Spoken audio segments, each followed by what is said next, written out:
This is not a popular song, but this one is close to my heart really. And there was a time that my son asked me, Dad, how come the Filipinos are scattered all over the world? And then of course, I'm gonna respond the way you do. Son, don't worry, because the Philippine government is, what, corrupt, right? That's what you're going to say. Me too, that's what I said. But the only thing that I never realized and I did not answer was the second question. How come? If that's the case, Dad, how come did your generation let it happen? Our generation, meaning you and me. How come we let it happen? Oh, I cannot say anymore. So it dawned on me that history will not be written by my generation, not by you and me. It will be written by our kids for what we have done and what we did not do. So instead, in my case, I wrote a song. And sometimes you can see it on YouTube or whatever. Somebody's gonna play a video or something. And that's about it. But this is the song called My Time in English. It's called Sa Aking Panahon in Tagalog. Alright? It's called medyo malungkot, right? So I'm gonna leave you with a love about country. Ang ating bayan, mahal ng kalikasan, palaging may araw, maghapon ang kwentuhan. Sa aking panahon, may formalin ng gulay, manginap ng tao, parang hanap buhay.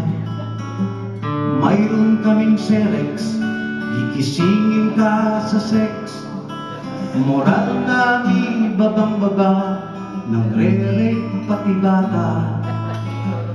Ito ang bayan ko ngayon. Ito ang aking panahon. Kung maalala mo kami, ito ang aking panahon.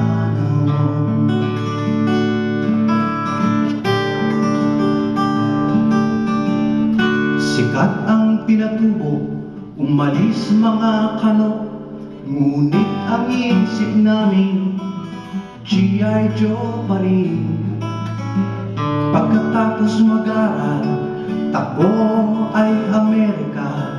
Tingin namin sa bayan ay walang pag-asa.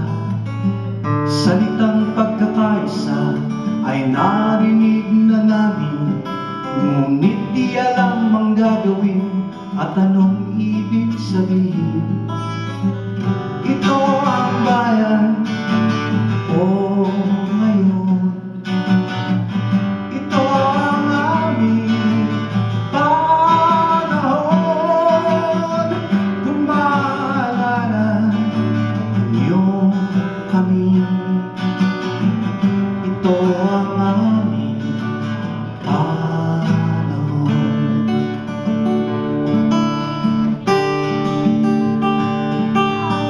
Sa aking panahon, uso ang mag-Saudi.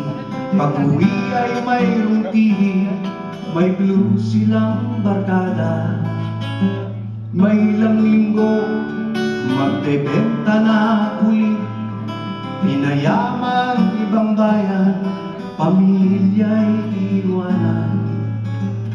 Kung marami sana maka-Diyos sa gobyerno, at hindi na Diyos ang pera, baka mayroong pag-asa. Ito ang bayan ko ngayon. Ito ang aming